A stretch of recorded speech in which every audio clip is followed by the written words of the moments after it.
Yeah. Yeah. When I do, and Yeah, we took her well there. Now, Yeah, and the shorts out and all that. Hey. Huh? Yeah. It's worth it. There's our Bruno over there. There's a lovely camcorder. Huh? I get It one is. of yourself, Fred. Yeah. It's just about smashing one, isn't it? Yeah. Yeah, it is. Yeah. Everything's all that stuff. And Joe was as well, you know. Sony. See, Sony is the best of yeah. of all. Come back here, Willie. Don't be shy.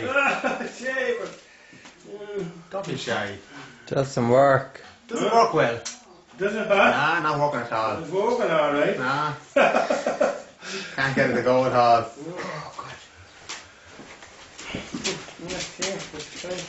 Even Bruno's heading out of town. God, you're all deserting them well. Huh? I think you're all deserting them. Even the dog's gone. Yeah, there's Jack. What? What made you nervous I like don't that? know, and there was nothing. Huh? There was no reason, but it's just a fear. She's nervous getting into my car and reminded her of it. What? Huh? Yeah, I'm a nervous type. Nervous passenger.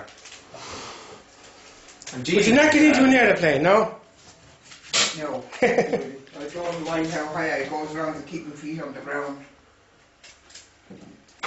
Praise you like that. Yeah. Are you director there, Will? I'm director there. Will's directing proceedings.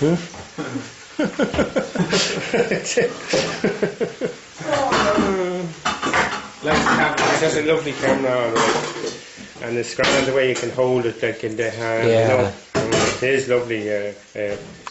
You know. Fun plenty of material. Yeah, And what with the only a fiver? I don't believe Yeah, it. oh jeez, I couldn't believe it. And I said, no, there was great big sizes, 22. Yeah, large big people. yeah. So I ordered size 12 and a size 14. A 14 for you and a 12 for Oh, me. right, So she said right. she'd give me a ring when they're in. Only 5 for each. Ah, for You know, scares, and they lovely. lined and the whole Very nice. And where would you get They're those? in Debenhams as well. Oh, no, Devon. in Sasha.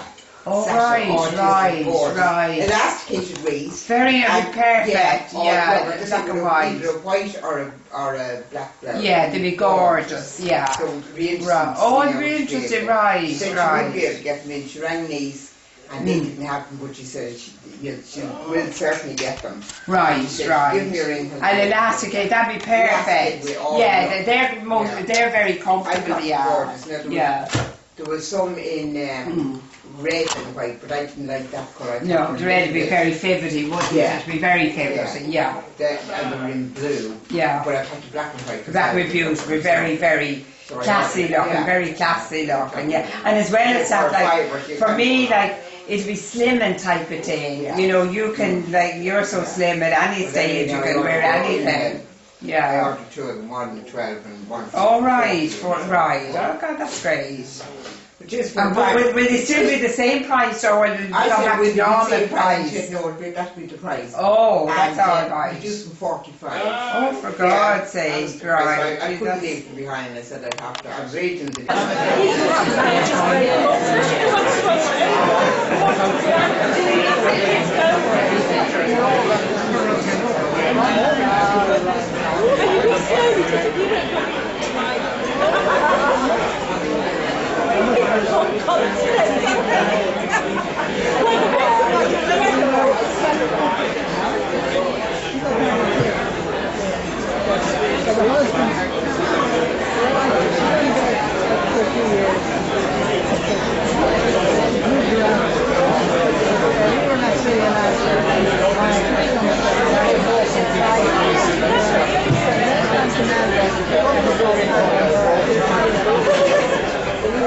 Yeah.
Here it is.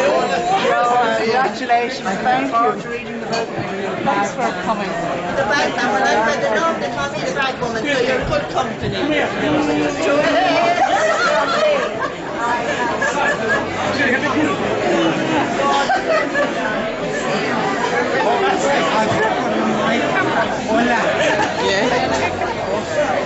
Oh, indeed she is. You're in the line.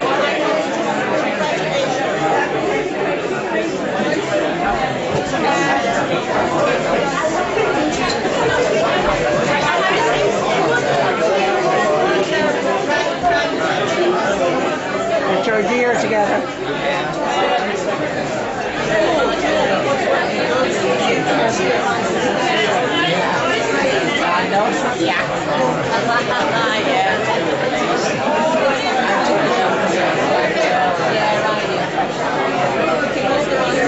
There's the photography going there.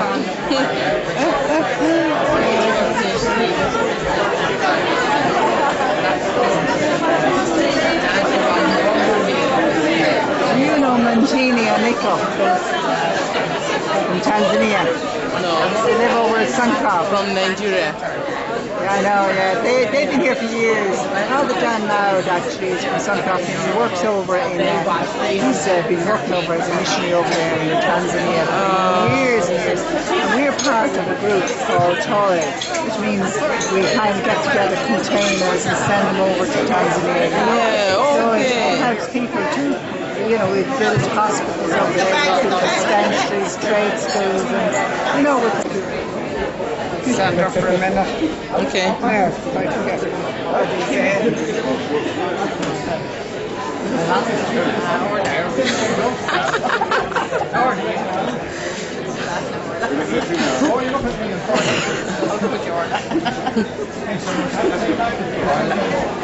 There. These other beautiful badges as well.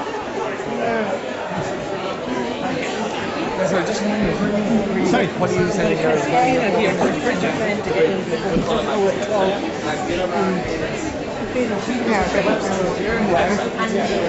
There's a drum.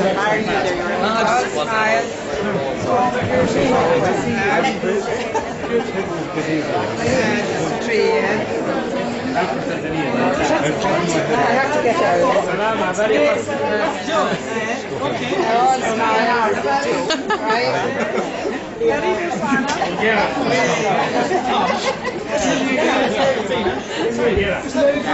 You're on now.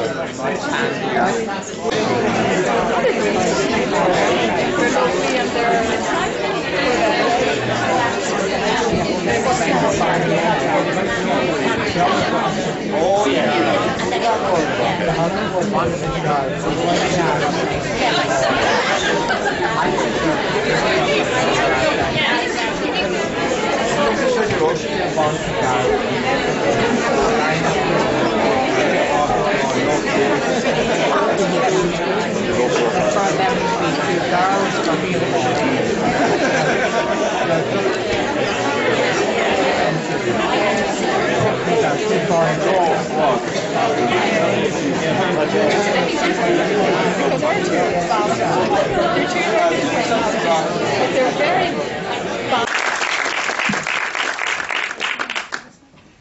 Good evening and welcome everybody to this very happy occasion. It's a wonderful occasion for Jo and Nat and all her work and everything that went into the book. And we also have her sister Frances here. She's very, very welcome. She came from Edinburgh, and a family friend, Mary. So very, very welcome.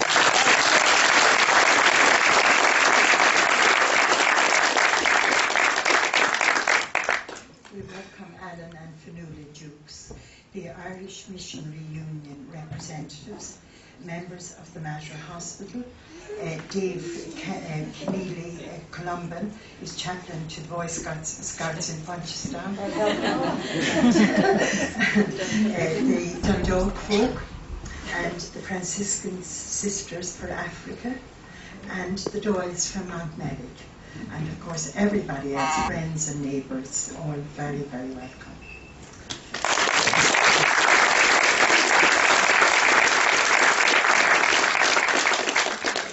Now, just our guest for the evening was born in Dublin in 1945.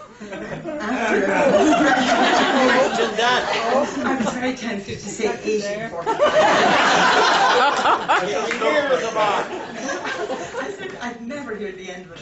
It get me back very handy, you know.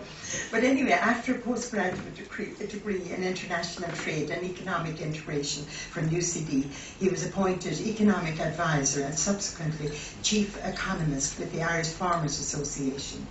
In 1973, he became director of the IFA's Brussels office. From 1977 to 1980, he was an advisor in the cabinet of Commissioner Richard Burke, dealing with consumer affairs, aviation policy and relations with the European Parliament. In 1981, he was elected to Dáil Éireann as TD for Kildare and remained a member until May 2002. During that period, he served at various times as Minister for Agriculture, Minister for Finance, Minister for Justice, Minister for Transport, Energy and Communications, and as Chair of the Joint Oireachtas Committee on Foreign Affairs. He was leader of Fine Gael and leader of the opposition in March 1987 to November 1990. As the architect of the Tallaght strategy, he's sure of a place in Irish history. At the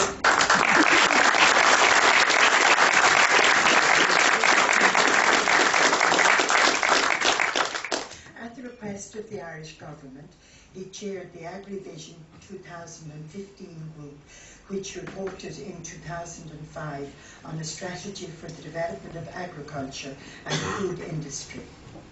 From January 2003 until December 2007, he was Director General of the Institute of European Affairs in Dublin.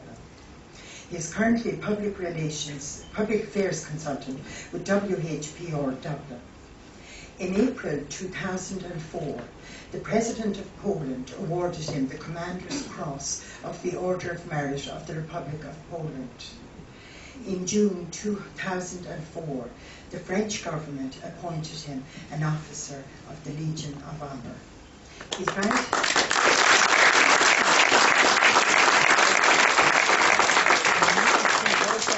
He's married to Fionnuala, and they have two daughters, two grown-up daughters, Louise and Gwen. Ladies and gentlemen, Alan Dukes.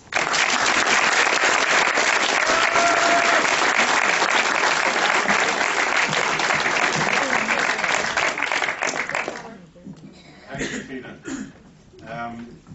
I think you should give yourselves a round of applause because you've had the patience and the grit to stay here after all of that. this is, for me, in many ways, a very, very unusual occasion. One, because it's something that Fiona did not tell me to do.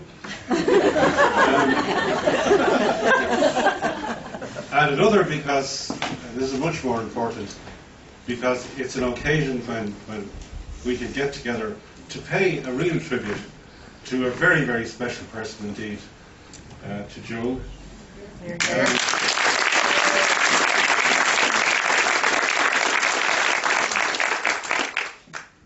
Who is a joy to know, I have to say. She's put before us a reflection about so many aspects of life that it's hard to know where to begin. Matt rang me a few weeks ago and he told me a little bit about the book and delivered a galley proof to Fionnuala. I wasn't there the day they brought it in, and I went through it, and I couldn't believe really what I was reading. It was so remarkable. And I feel humbled, as I'm sure most of you who've read it will. I feel also excessively intimidated. I let you into a secret. I've been afraid of nurses for years. ever since the day, and it's sometime, not quite 1845, time ago, I was about to have an operation and I'd had the pre-op anaesthetic, and as I was being brought down to the operating theatre in the lift, I said to the nurse, and I meant every word of it, I said, "You have the most beautiful eyes I've ever seen. Please come and visit me." When I woke up, the same nurse was looking after me in the post-op, and I said, "My God, did I really say that to you?" And she grinned and she said, "It's nothing compared to what you've just been saying to me." I'm afraid ever since to talk to nurses.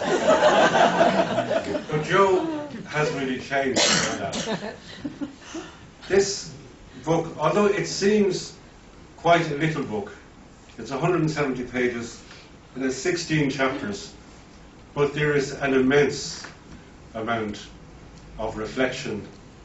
There's an immense amount of pain, and there's an immense amount of searching and life in this. And it, for me, certainly it cast a different light on some of the things that we don't often think about.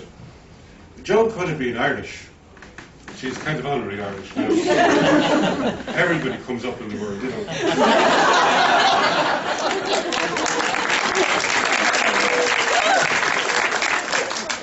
But the story of her family is not untypical of many of us here. Hello, Sean. Was he behaving? He was. If you read about Jo's childhood, there are very familiar things in it for an awful lot of us here. The family circumstances, you know, school, relations with neighbours, all of that.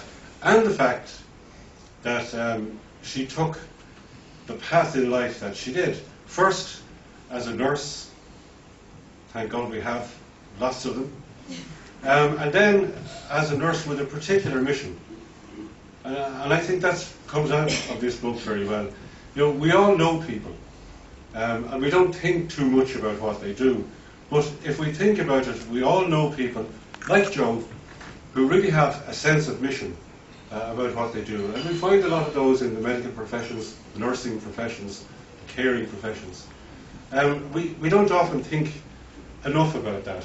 But Jo is a very good example of that. And then she went further and entered into religious life. And there are many, I know there are many people here who have brothers or sisters or sons or daughters who are in the religious life. And, you know, again, we can understand that kind of life path, that kind of development. And again, it's something that we don't often think enough about, what it means that people are prepared to give that kind of commitment, that kind of dedication to their lives. But looking through the chapters here, there's an extraordinary range of events.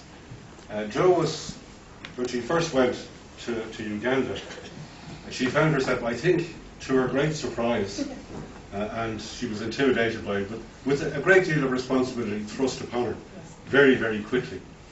And she seems to have dealt with that very, very, very easily.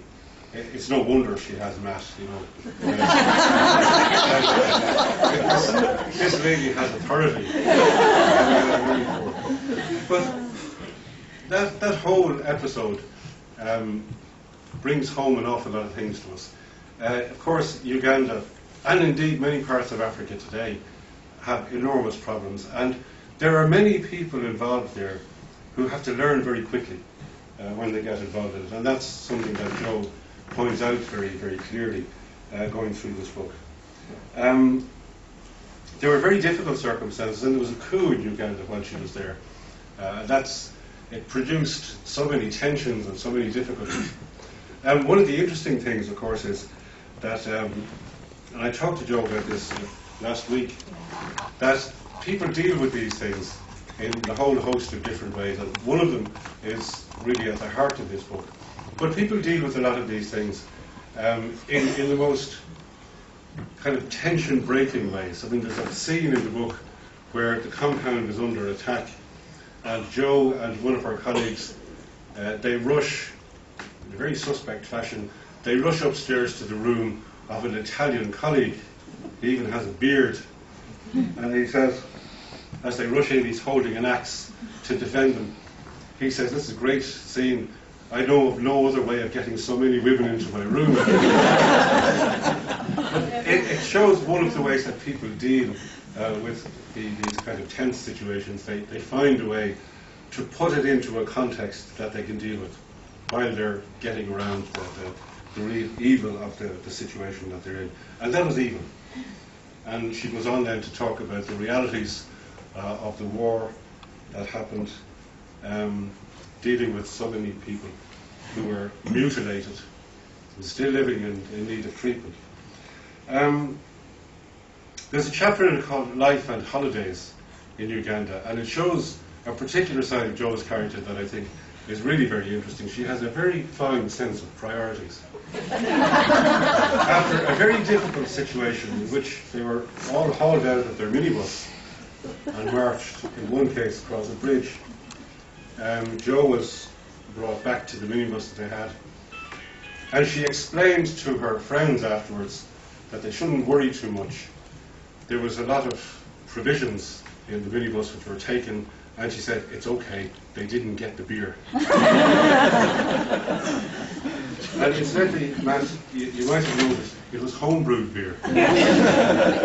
So watch what's going on in that plastic drum. But again, I think that shows a very fine, well-developed sense of priorities. But it was during that period that something happened, something that, it wasn't just something that Jo witnessed. It was something that she lived in a very intense way, that has marked her whole life, driving a tractor, all these things. Incidentally, it's a different tractor in the book. The one you have is green, the one in the book is red. The one in the yard is green. I think she borrowed one just to look better in the photograph, because the one in the yard is pretty filthy. It being, of course, a working tractor. But that event happened during that war, and it's something that she describes in enormous detail. Not just in terms of the physical event itself, but what it meant and what it means for people other than herself, for whole communities. And I think it's something that is really worth, looking at, trying to understand, getting into it, and reading how Jo got through it. Uganda, Ethiopia, Kenya, Tanzania, welcome, karibu. And then Kilcullen. So, here we go. My father was a sportsman. He played for Scotland and had a great influence on us. Played football for Scotland. And my mother, as I say, was my mother. Great woman. Still is. Tremendous films influenced my childhood, and one was The Inn of the Sixth Happiness. I don't know if anyone remembers that, but Gladys Aylward and her mission in China. Another testament of youth about a nurse nursing in France in the First World War, and carve her name with pride. These were, you know, I became very influenced by these characters. But when I was 20, my father died suddenly, and this is the first time we all remember the first time you really have to review what life is about. That was my first time. I chose to do something with my life, and this choice changed the whole of my life. The next journey was in Africa, Uganda, where I was for 2 years. I went there in 1980. And as a good missionary, I accepted jobs I really wasn't prepared for. You know, when I did arrive, first day, Idi Amin had just been ousted out of the country. They were very, very good to me. As you see, I still have friends here. The second is Maud. You must be at the back, Maud. That's Dr. Maud McKee, physician and therapist, who most of you probably won't know here. She is the person who I have extensively walked with during the past 8 years to stay grounded, to stay real, sharing all my joys and sorrows and ongoing therapy. I keep tapping in and saying, I'm doing well, look at me. Thank you, Maud.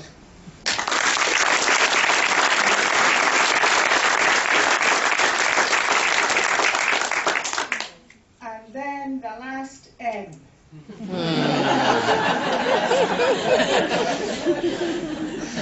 Who could that be? Matthew.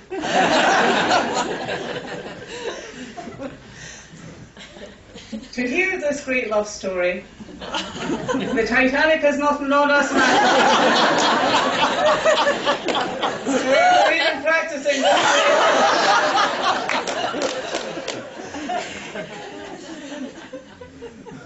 So to read this love story, you have to buy the book.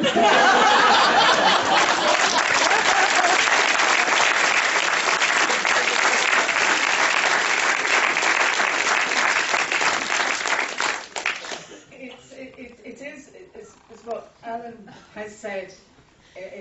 We're only 6 people away from knowing everyone. There's a unique way in which we met, and how the weaving of many people's lives brought me to him. And the beginning of all of this actually goes back to 1980. But we only met in 2002. I'm now able to love and be loved, and this has been the greatest healing. This led me to this book, and I have now, believe it or not, take a deep breath, the freedom to share my experience, not surrounded by shame, and to know that this is a story of hope and a story of healing.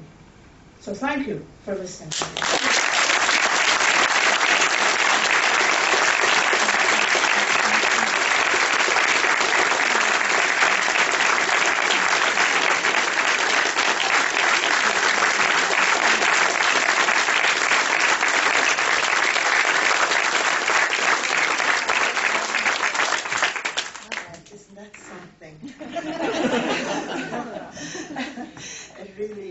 So much feeling and everything that's in the book. But when Jo talks about her own book, it's like if you were out at Ivy Wall with her, where she works, she's got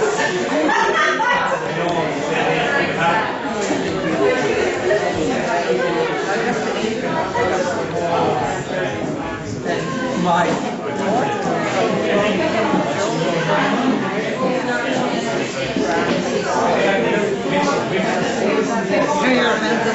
your hand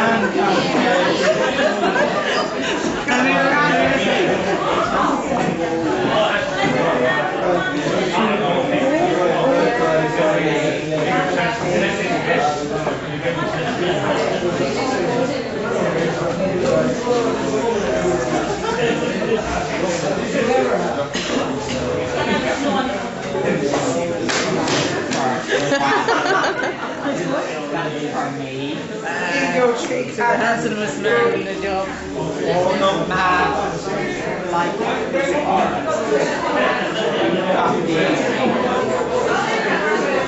Not too crazy, or you don't want crazy, and why not put yourself.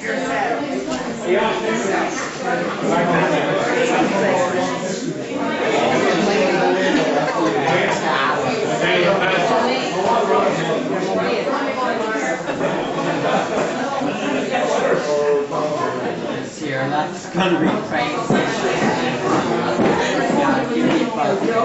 I just love that. I was thinking it's so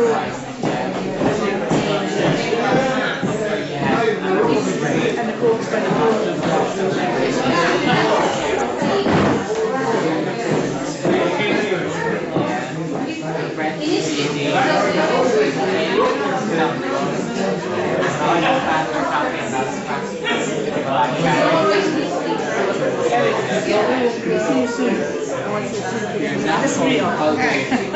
oh no, you're next.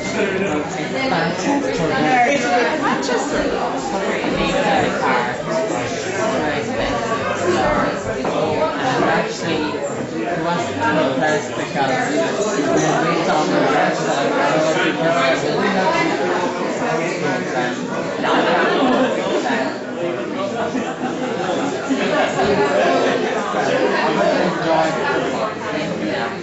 I was going to be practical. Thanks to that. I really enjoy that. Tomorrow, right?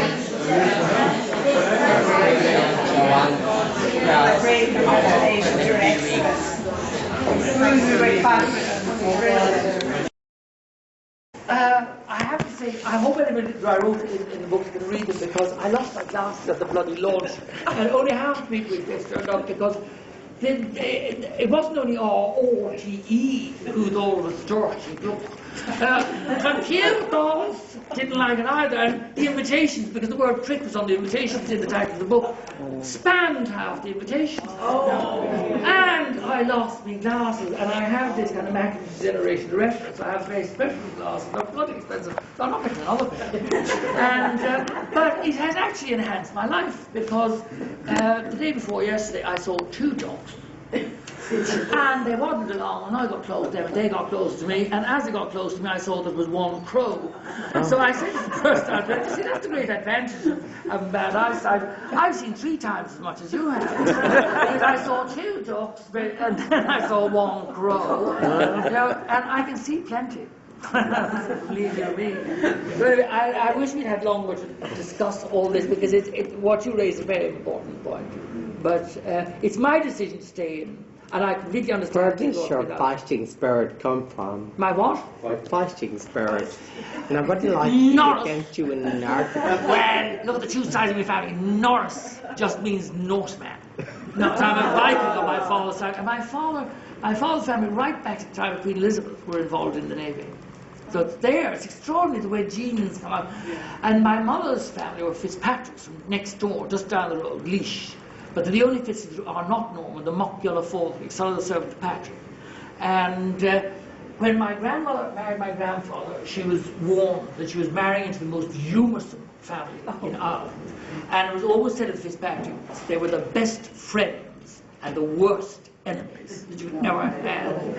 And I know they fought with Brian Boru at the Battle of Clontarf, and they were on his side and all this. They had some kind of a spat. And they doubled back to their own territory of Leash, and they laid in wait for him, or for his troops. I think he was killed or he died or something.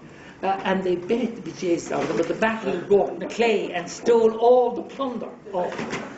So that's where I suppose the fighting spirit comes from. And I hope it continues, because it's important to kick against the pricks.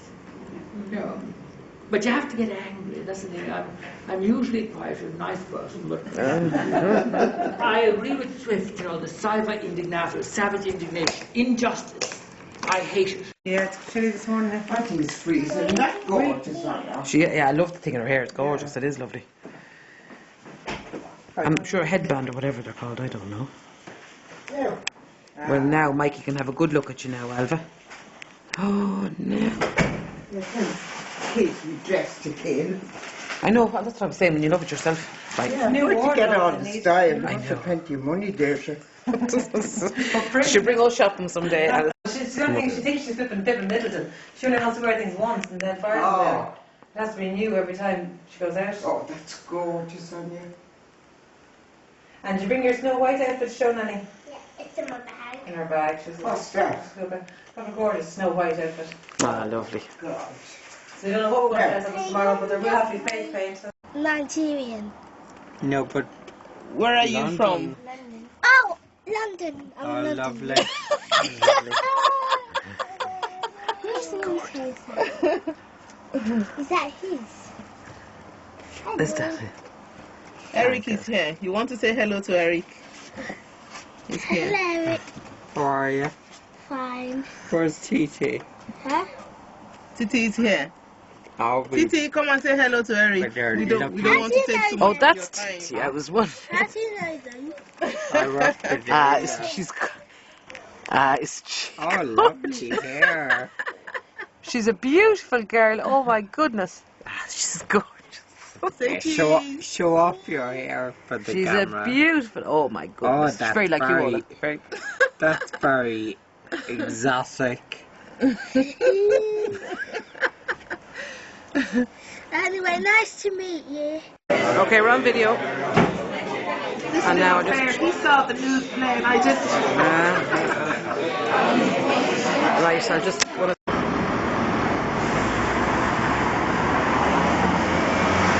Cars coming, that's why I'm...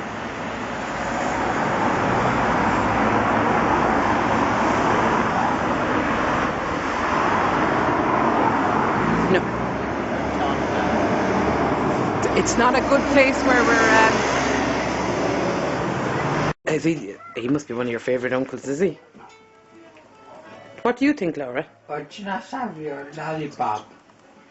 No, because Nanny Or told should I us not to sneak have it. Nanny told us not to have it. Why? Yeah, monkey. Just didn't. Alright. Do you love being on camera? Do you, Laura? I actually don't. You don't?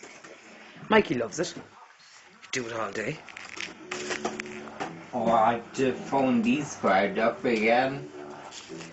Right. The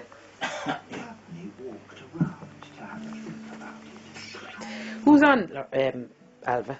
What's the name of that? I don't know. Jets on my bling bling and Do you like your Uncle Mikey's lovely bling on his trousers? bling bling. Yes. What is it? I don't know. I think it's Bling bling. someone sticking out their tongue. Now. Now, you're nearly as good at posing as Uncle Mikey. Little size of low.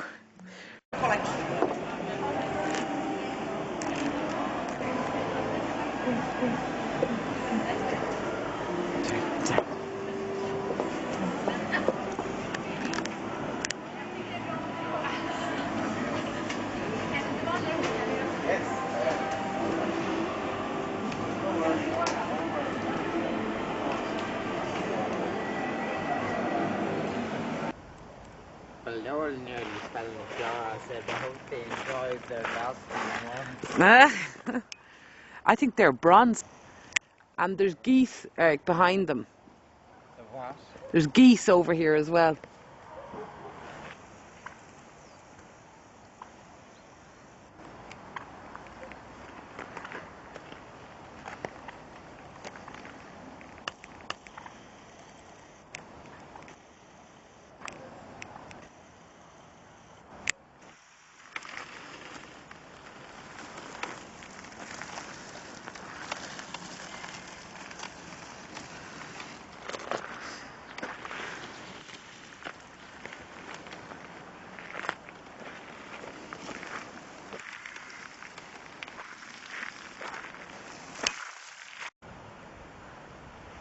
There won't be there with blue skies. Yeah, there won't be too many of them now after this anyway.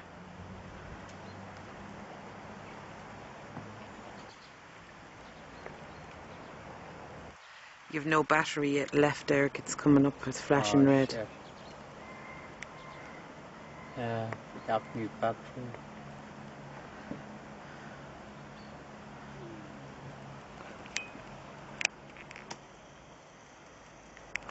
Can you see the house from here? No. Nice colours in the background, though. The white ones. All I said they are African. Oh, they probably could be. In her country, all the chickens look like that.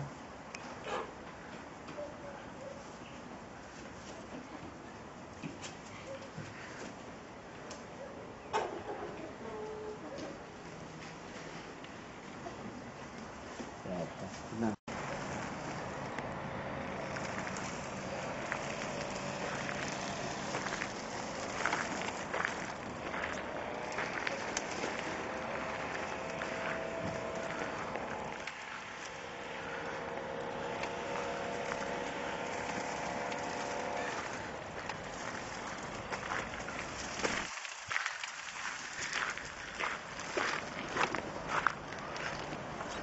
And the colours on this look lovely. Make up day. Yeah.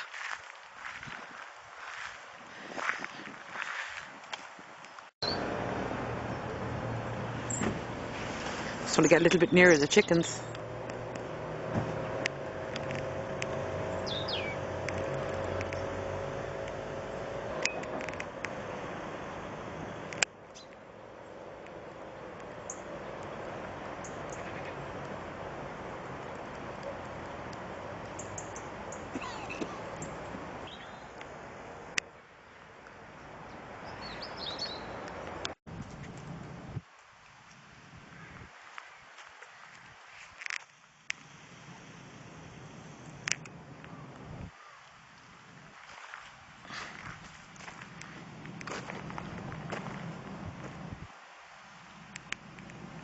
In the stuff.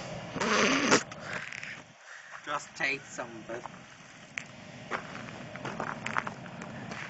It's better from this side, I think.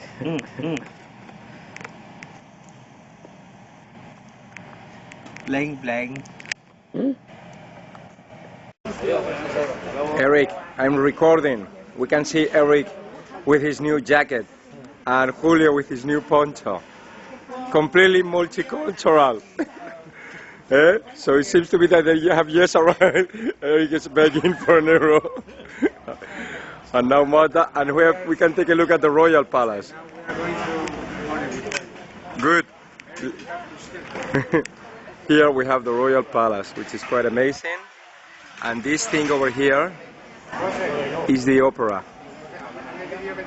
Okay, this is the Royal Theatre. So they play opera here, which is quite nice. Eh? Yes. Okay, I'm gonna record Eric begging. This is for the collection, so he can come back to Spain. So he can come back to Spain in a year. Maybe this woman can help.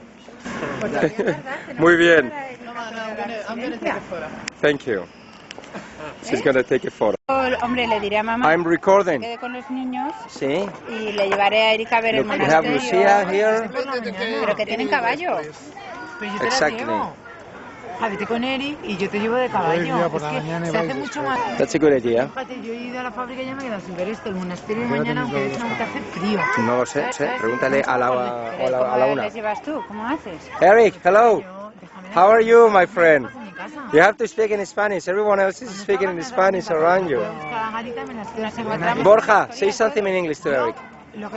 No, whatever you want. Eh? Tell him that you are very happy, thinking that he's here with all of us. Borja, anything? Or tell him something about your trip in Ireland. Uno mayor, pero vamos, que a mí no me importa llevar a... What? Why? Que a mí no me importa llevar a tus hijas, me da igual. Because Me quedo bien. Bueno, no, es que es una cosa. a lot of what? Tienen caballo A lot la of grass. una. And what's the color of the grass? Green. Green. And why so green, Alan?